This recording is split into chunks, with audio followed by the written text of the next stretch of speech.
Paz do Senhor, eu sou Marcos Vinícius e esse aqui é o nosso canal em que nós usamos para a edificação da nossa vida através da Palavra de Deus. Hoje eu gostaria de falar sobre um tema que é um tema bastante polêmico. João capítulo 10, versículo 10. O ladrão veio para roubar, matar e destruir. Por muitas vezes nós ouvimos que o diabo veio roubar, matar e destruir. E não discordamos que se nós dermos brechas, ele possa fazer isso, roubar, matar e destruir. Mas será que é sobre o diabo que Jesus está falando no contexto de João 10? Então gostaria que você acompanhasse comigo e para que nós mergulhássemos aqui nas Escrituras Sagradas para entendermos de verdade quem é o ladrão que veio roubar, matar e destruir. Vamos juntos? Tá preparado? Vamos lá! Para nós entendermos João capítulo 10, nós precisamos primeiramente voltar em João capítulo 9, porque é um contexto emendando em outro. Lembre-se que quando foi escrito de maneira original, não tinha divisão de capítulos e versículos. Então era escrito direto. Depois, com o tempo, os maçoretas vieram e começaram a colocar capítulos, versículos, vírgula, ponto, todas essas coisas, tá bom? Em breve a gente vai ter a oportunidade de estar falando sobre este tema, sobre este assunto. Vale lembrar, gente, que Jesus, em todo o Evangelho, quando nós falamos Evangelho, nós estamos falando dos 4 evangelistas que estão na palavra do Senhor no Novo Testamento. Mateus. Em Mateus, Jesus é apresentado como filho de Davi. A referência é Mateus, capítulo 1, versículo 1. Em Marcos, Jesus é apresentado como carpinteiro, filho de Maria. Referência? Marcos, capítulo 6, versículo 3. Em Lucas, Jesus é apresentado como o Filho do Homem que veio para salvar e resgatar o que havia perdido. Referência? Lucas 19, capítulo 10. E em João, onde nós estamos lendo, Jesus é apresentado como o Filho de Deus. E quando nós cremos nele, nós temos vida. A referência é João, capítulo 20, versículo 31. Então Jesus, ele em João é apresentado como Filho de Deus. Ele tem todo o poder. Ele pode fazer coisas extraordinárias. Por isso, em João, nós vemos Jesus transformando água em vinho. Nós vemos Jesus multiplicando 5 pães e 2 peixinhos, caminhando por cima das águas. E neste contexto aqui, onde nós entramos em João 9, nós vemos Jesus passando por Jerusalém. E quando Jesus passa por Jerusalém, em João 9, os seus discípulos e Jesus veem um cego de nascença. E eles perguntam a Jesus, quem pecou, este ou seus pais para que ele nascesse cego? Jesus diz que nem ele, nem seus pais, mas isto se sucedeu para que nele fosse manifesto o poder de Deus. Então, quando nós vemos a palavra do Senhor, eu anotei aqui para a gente poder guardar direitinho, João capítulo 9, versículo 6, Jesus se aproxima do cego de nascença em Jerusalém, cospe no chão, faz lodo e manda este cego lavar-se no tanque Siloé. Este homem vai, se lava e quando ele volta enxergando. Aquilo ali trouxe um grande rebuliço, porque os seus vizinhos o conheciam, mas os seus vizinhos só haviam visto ele cego. E agora estão vendo ele enxergando. Então eles começaram a perguntar, é ele? Não é? Parece? Será? Então o homem agora se levanta no versículo 11 e ele se apresenta mostrando que era ele mesmo. Perguntam a ele o que aconteceu e ele fala no versículo 11, um homem chamado Jesus colocou lodo nos meus olhos e mandou eu ir lavar. Eu fui, lavei e voltei vendo. Então aquilo ali chegou aos ouvidos dos fariseus. Quem eram os fariseus? Os fariseus eram os doutores e mestres da lei, tanto os fariseus como os escribas. A palavra fariseu significa separado, porque eles apareceram em um tempo muito importante para que o povo pudesse guardar a palavra e a lei do Senhor. Em breve nós poderemos falar sobre este assunto.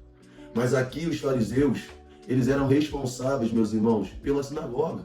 Eles eram responsáveis pelos ensinos, pela palavra. Eles eram responsáveis por orientar o povo na lei do Senhor. Só que agora os fariseus chamam o cego e começam a fazer um interrogatório gigante. Interrogar, interrogar, interrogar. E este cego fala sobre Jesus. Fala que ele curou ele. Só que agora estes fariseus dizem que Jesus ele não poderia curar este homem no sábado. Porque se ele curou este homem no sábado, ele transgrediu a lei de Deus e ele era um pecador. Então o cego falou, olha, eu não sei, mas eu sei de uma coisa. Eu era cego e agora eu estou vendo. Se ele é pecador, eu não sei. Eu sei que eu era cego, eu não enxergava, mas agora eu vejo. O que esses homens fizeram? Chamaram os pais do cego. Se você acompanhar, você vai ver João capítulo 9, no versículo 18. Eles chamam os pais do cego e perguntam a eles. Eles perguntam, este rapaz é filho de vocês? Eles dizem, é nosso filho. Pergunta, ele era cego? Era cego. Como ele está enxergando agora? Eles podem agora, os pais param e falam assim, olha, ele é nosso filho, ele era cego. Agora, como ele está enxergando, nós não sabemos dizer.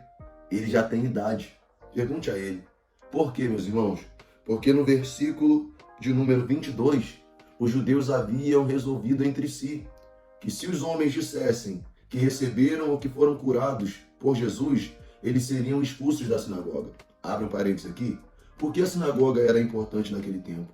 Porque na sinagoga eles tinham a didática, eles aprendiam a lei, eles podiam adorar na sinagoga, eles tinham também, participavam de causas sociais, participavam de saúde, e eles ali aprendiam a lei do Senhor.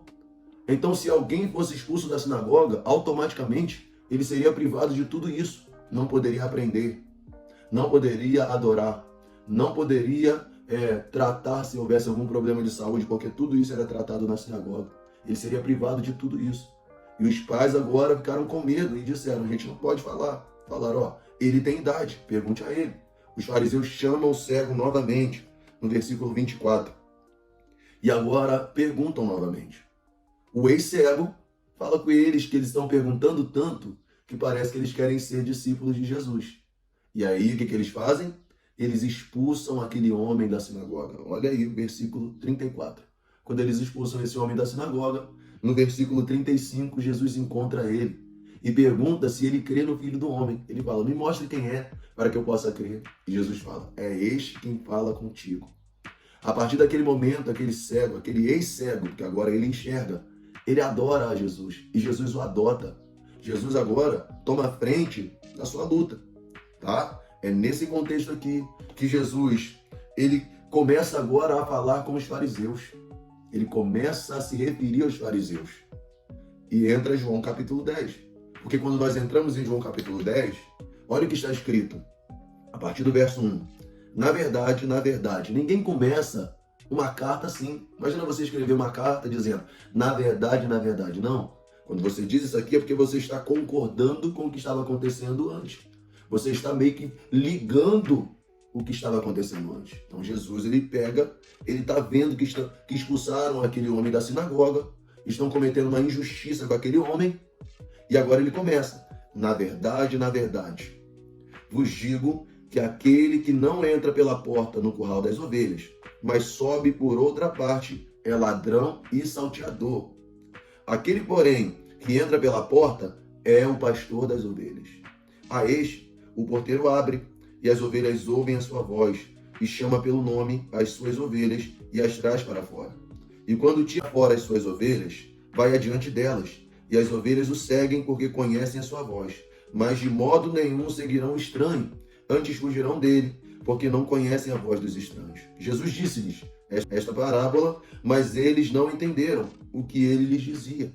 Tornou, pois, Jesus a dizer-lhes, em verdade, eu vos digo que eu sou a porta das ovelhas. Se você não sabe o que é a porta das ovelhas, eu fiz uma postagem lá no Instagram falando sobre essa porta, tá? Depois você corre lá, vai no meu @ para você poder acompanhar. Verso 8. Todos quanto vieram antes de mim são ladrões e salteadores, mas as ovelhas não os ouviram. Todos que vieram antes de Jesus. Ele está falando sobre falsos líderes, falsos mestres, homens que quando vieram, não vieram para cuidar das ovelhas. Eles não vieram para tratar as ovelhas, para alimentar as ovelhas, mas vieram para saqueá-las, vieram para roubá-las, vieram para dominá-las, tá bom? Olha o 9. Eu sou a porta. Se alguém entrar por mim, salvar-se-á. Entrará, sairá e achará pastagens. O ladrão não vem senão a roubar e a matar e destruir. Eu vim para que tenham vida e vida com abundância. Então, meus irmãos, sempre foi dito que este aqui era o diabo que veio roubar, matar e destruir. Mas dentro do contexto da palavra do Senhor, nós estamos vendo que são os falsos líderes. A quem Jesus está se referindo? Aos fariseus, que achavam que tinham o direito, a chave para expulsar pessoas da sinagoga. Achavam que tinham direito de impedir as pessoas de aprender a lei de Deus. Achavam que tinham direito de impedir as pessoas de adorar a Deus. Então é para esses que Jesus está dizendo. Esses maus líderes, esses homens que acham que detêm o poder das coisas de Deus, que podem selecionar quem entra e quem não entra, quem pode e quem não pode. Jesus não está falando do diabo aqui.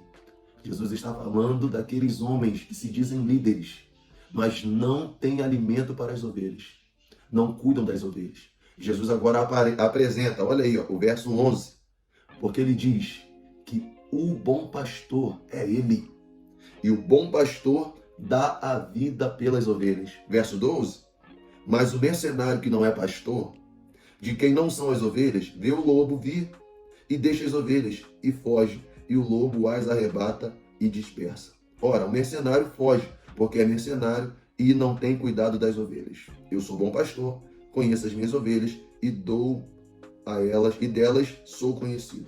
Tá, gente? Então, só para a gente finalizar esse vídeo, queria fazer até mais curtinho, ficou um pouquinho longo. O contexto aqui não é o diabo. Então não foi Satanás que veio roubar, matar e destruir. Quem tem esse poder, essa condição, são falsos líderes. São líderes que até podem receber uma autoridade, mas não é do céu, é da terra. É por isso que Jesus disse que eles não passam pela porta. Eles tentam entrar por qualquer outro lugar. Mas ao pastor, o porteiro abre a porta. E ele agora fala e as ovelhas o ouvem, porque ele é um bom líder. Tá bem, gente? Então é justamente esse contexto aqui. Jesus não está falando do diabo, ele está falando do falso líder. Quantos falsos líderes nós temos visto nos dias atuais? Homens que, ao invés de alimentar as ovelhas, eles oferecem para elas bolotas. Homens que, ao invés de ensinar a palavra do Senhor, ensinam heresias, mentiras, ensinam um evangelho que é um evangelho só de movimento, mas um evangelho que não tem transformação, um evangelho que não tem mudança. O evangelho do Senhor, ele nos muda de dentro para fora, tá? E João, como eu falei, que João é o evangelho onde apresenta Jesus como filho de Deus, ele lá em João capítulo 11, versículo 12, ele diz que a todos quanto creram nele, deu-lhes o poder de serem feitos filhos de Deus, aqueles que são chamados segundo o seu propósito. Então o evangelho de Jesus, o evangelho que precisa ser pregado, ele nos transforma em filhos de Deus. Ele muda o nosso caráter, ele muda a nossa mente, ele nos molda para nós sermos o padrão de Jesus Cristo. O nosso padrão de santidade, o nosso padrão de caráter é Jesus, tá bem? Então não é o diabo. Toda vez que alguém falar que o diabo veio roubar, matar e destruir, você vai se lembrar. Na verdade, quem pode fazer isso são os falsos líderes. Graças a Deus que existem ótimos líderes debaixo da direção de Deus, que conhecem e ouvem a voz do Senhor e têm alimento para as ovelhas, para o rebanho de Cristo. Que Deus te abençoe. Obrigado. Se você foi abençoado, edificado e aprendeu, curta este vídeo, compartilhe com alguém e não se esqueça, se inscreva, ative o sininho. Toda semana nós teremos um vídeo novo aqui para edificar a sua vida. Que Deus te abençoe, em nome de Jesus.